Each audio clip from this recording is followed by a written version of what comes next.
Hi everyone, welcome to my channel. For those of you who don't know me, my name is Ruchika and I'm a recruiter with Microsoft. I have been a recruiter for about 9 years now, so it's been a fairly long time for me interacting with the student community and with job seekers. And because I've been so active on LinkedIn, I keep getting a lot of questions from the student community and from job seekers on resume tips and tricks, what goes into interview preparation, career advice, and I thought of creating content initially on social media on LinkedIn. I started doing it in the form of posts and articles and other things, but then I realized that I should probably start creating YouTube videos in order for me to reach out to more people and help more people land their dream jobs. So this is like my little attempt in that direction, and it's a fairly new channel. You can see some of the older videos that I've done as well in on the lines of resume tips and tricks. I did one on LinkedIn profile. So you can see all of those links in the description below of this video. You can go and check it out later, but I do recommend if you are looking at creating some really impactful resumes or creating a very impactful LinkedIn profile, then I'm sure that my content would help you. With that, before I get into the topic for today, I do want to call out to the people who have subscribed to my channel. I know it's been a long time since I last created content on YouTube, and I'll be honest, it's because there is so much of effort and time that goes into creating YouTube videos, and I have immense respect for people who do it on a regular basis, because it's so difficult to create content when you have a day job, right? So, and I do intend to do it more often, but there's so much time that goes into shooting the video and editing it. I think shooting part is still easy, but editing is like very difficult and you need a lot of time for it. But I do want to ensure that I shoot more, so I've taken the decision that I will not be spending too much time on editing. I don't want to add too many fancy things in my video. I want to kind of keep it just hardcore content that I share and information that I share with my audience.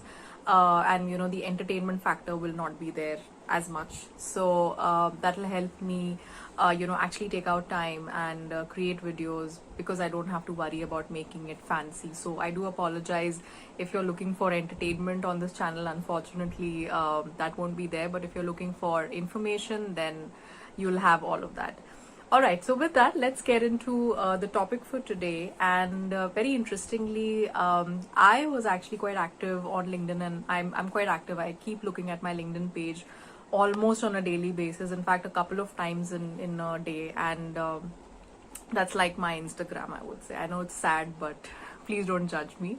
And because I was so active, I was actually seeing a lot of organizations doing off campus. And for me as well, it was a bit of a surprise, because I didn't know so many companies doing off campus. I mean, a couple of years back, I think we've not even heard of off campus opportunities happening so often. So it was a fairly new thing for me to see. And I realized that a lot of social media influencers were also sharing information about it. They were curating all of this information and creating videos and sharing it with everybody, which was great.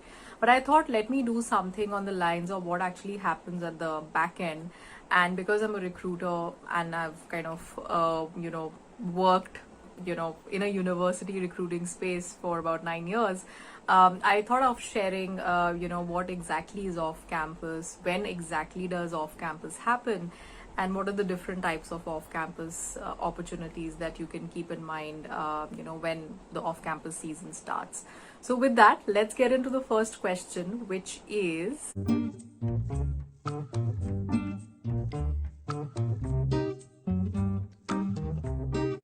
what is off-campus opportunities? Now, in layman's terms, off-campus is anything wherein your training and placement office is not involved.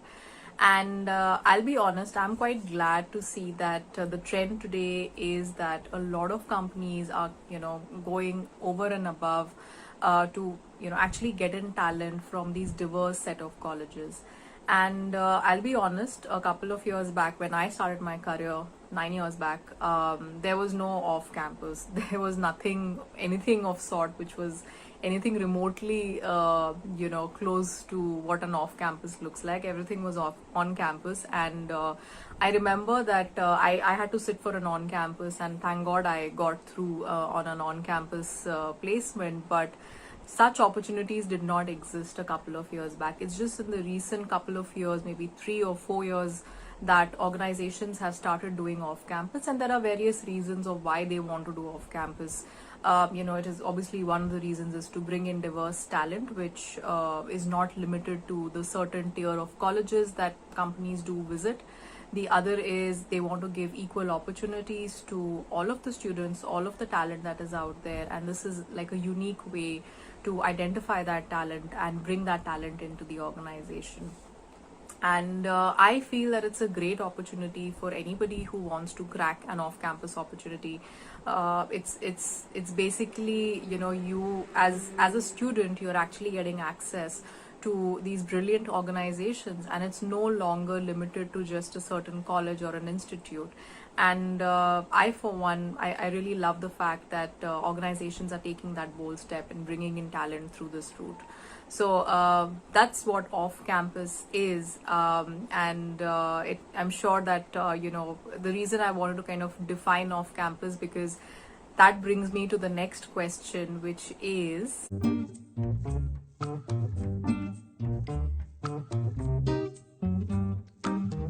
when does off-campus opportunities happen? Now, as the name suggests, there is on campus and there is off campus, and I'll quickly walk you through on what the hiring calendar of most organizations look like.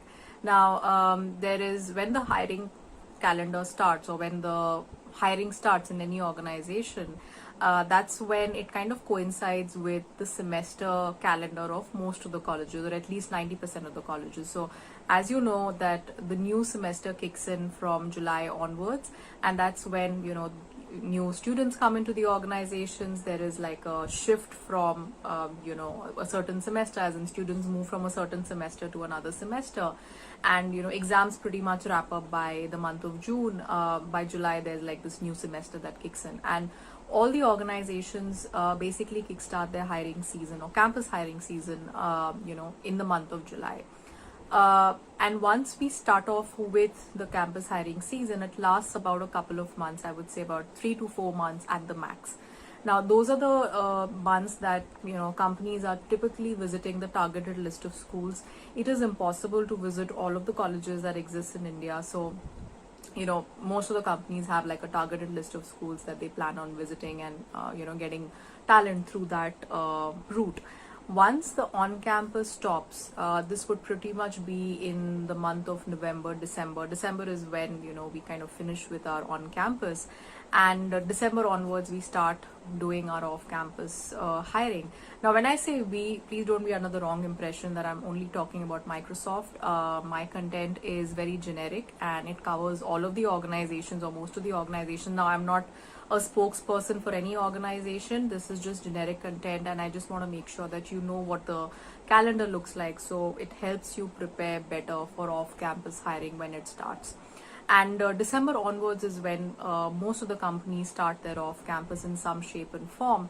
But you will see a typical trend, especially in the month of April, May, and June, when most of the off-campus opportunities start, coming into the market. And there is a reason behind that, which is students, or the college graduates typically come into the system or come into the organization in the month of, say, June, July onwards. So organizations have this demand that they need to meet, which is why they need to ensure that they wrap up all of their process, in those months as soon as possible. And interestingly, a lot of organizations function this way.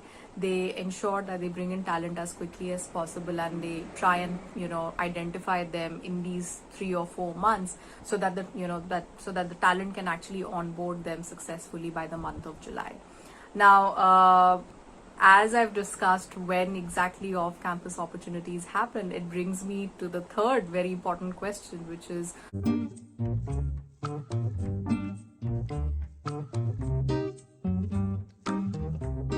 what are the different types of off-campus opportunities? And there are varied different types of off-campus opportunities, folks, and I can assure you that I don't have all of the different types of off-campus opportunities that organizations do, but the ones that I'm aware of, I'll quickly walk you through on those. The number one is where organizations publish their their openings on their job portal, and candidates or students go and see that posting, they go and apply on it. Recruiters screen them as per their resume, and then they put them up for the different rounds of interviews. So people are of the impression that this is what off campus is. Unfortunately, this is not the only way how organizations hire students through the off campus route.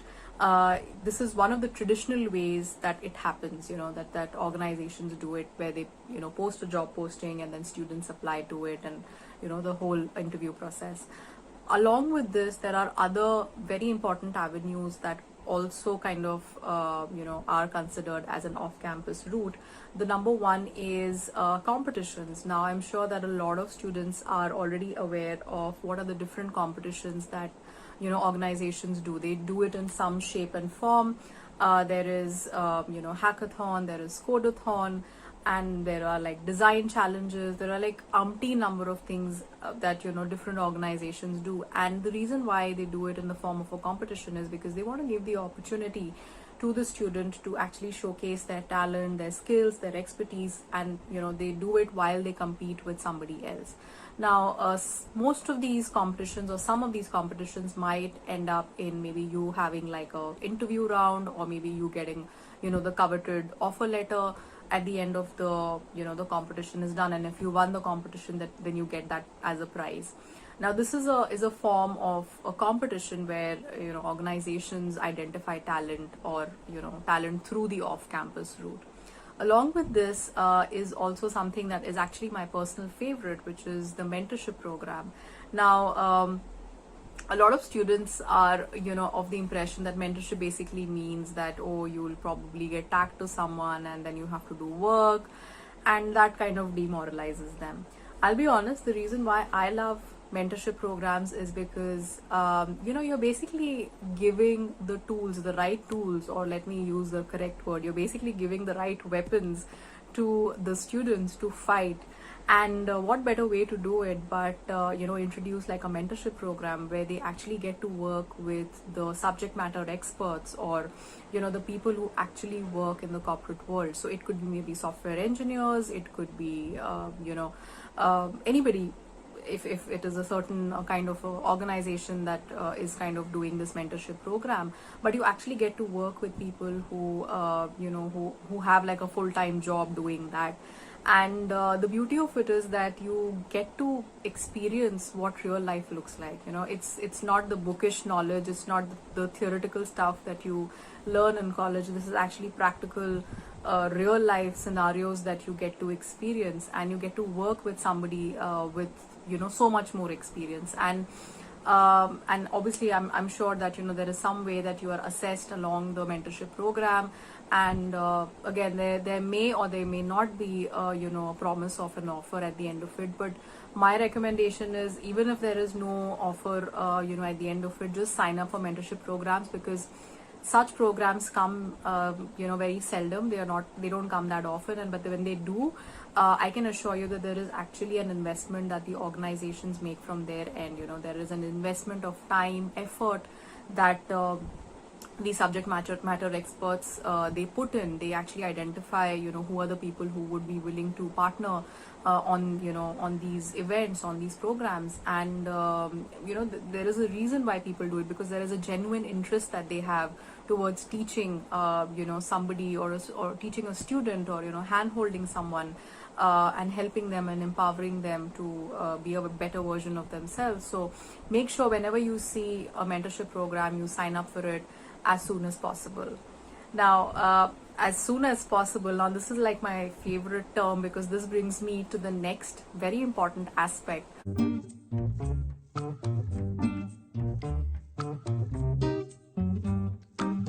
Things to keep in mind while you're applying to off-campus opportunities. Now, for me, I think there are a couple of things that I'll quickly walk you through on what you need to keep in mind when you do apply to off-campus opportunities. The first thing is, and the most important thing is, you need to apply to off-campus opportunities as soon as possible. Now, the reason why I say this is off-campus hiring does not happen that often, and when it does not last that long. I can give you an example, the Engage mentorship that recently happened with Microsoft. I think the page was live for about 2 or 3 days, not more than that. And we received a lot of applications through that channel, but there were also a lot of students who missed the opportunity. So you need to make sure that, when you know that off-campus season or off-campus hiring is going to start, you need to make sure that you have all of the things that you need for that, ready. If you need to kind of have your resume, ready to go, make sure that you draft your resume, you have, your complete, all of the, projects that you've done on your resume, and make sure that you have that ready. Don't wait, okay, the off-campus opportunities have started, now I will go and update my resume. By the time that you do the drafting and all of that, the train has left the station. So make sure that you take out time and update all of that, and keep it ready before off-campus hiring starts.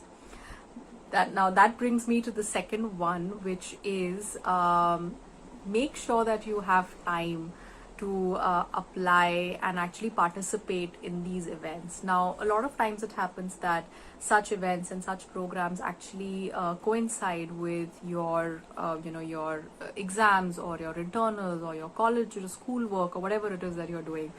And I'll be honest, companies do it, towards the latter half of the year, and that's when you're probably busy with your own stuff, which is okay.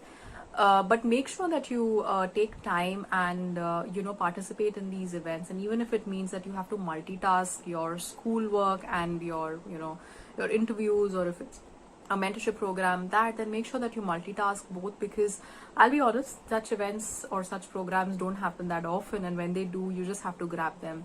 I'll quickly give you an example. Recently, there was some event that happened a couple of months back in Microsoft, and there was this one person who was shortlisted for the mentorship program, but she backed out because I think it was coinciding with her final exams. And the reason why she backed out was because she wanted to focus on her final exams. But for me, when she told me, I just thought that, wow, that was like a missed opportunity. And I'll be honest, how long are you going to be in college, right? Your college will end pretty soon. You will graduate and come into the corporate world.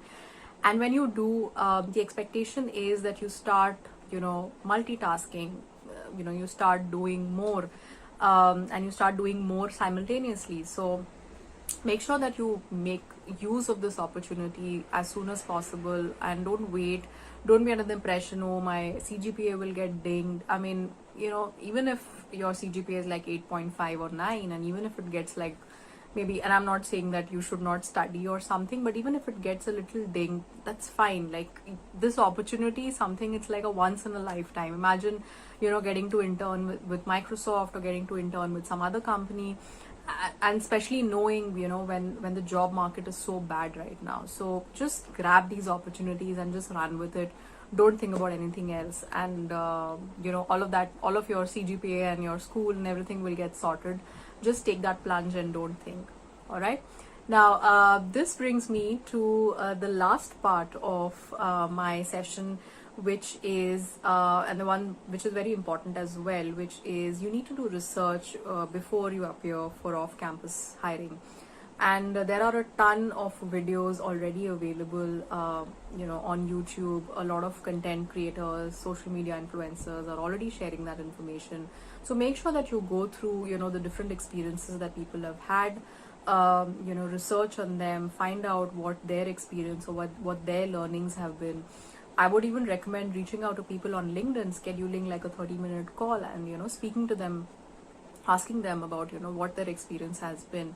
But make sure that you put in the research and prepare for off-campus hiring, thoroughly, because it's like, you have just one shot to make it, and make sure that you make the most of it. So while it will take time, and I'm sure it will, but I'm sure that, if you put in the hard work, you will reap the benefits as well. And I come to the last part of my session, and I hope my content has helped you, or it will help you land some great opportunities in the near future. But as a last request that I have, for I'm sure that a lot of students will watch this, and I hope that you crack many opportunities, which is great. But if you do, and if you are cracking multiple opportunities, multiple offers from different organizations, make sure that you make the decision of which organization you're finally joining, and let the other organizations know that you're not joining them, because the job market right now is very, very bad. A lot of people don't have jobs, they don't have these opportunities, and if you are not joining a certain organization, those organizations are basically anticipating, or they're waiting for you to onboard them, and if you don't, then that offer is basically waste. So why would you do that? You might as well just kind of decline as soon as possible, or whenever you've made up your mind, because at the end of the day, organizations still have time to probably backfill that position. So if they have to source, or if they have to conduct more off-campus hiring, they can do that. But make sure that you inform them well in advance, so that opportunity does not go waste. I think that was the only ask that I have from students. I hope that my content helps you, and I hope that you crack many opportunities, and I hope that you are able to get the very best in life. I'm sure you deserve it. I come to the end of my podcast. I hope you've liked my content, and if you have, then please like, share, and subscribe. And you can see some or most of my content on LinkedIn as well. I do some posts and some articles to basically help create positivity, because I think positivity is required as we speak in these trying times. And I hope that everybody is safe and sound wherever they are watching this video from. With that, thank you so much, and all the best. Take care, stay home, and stay safe. Bye.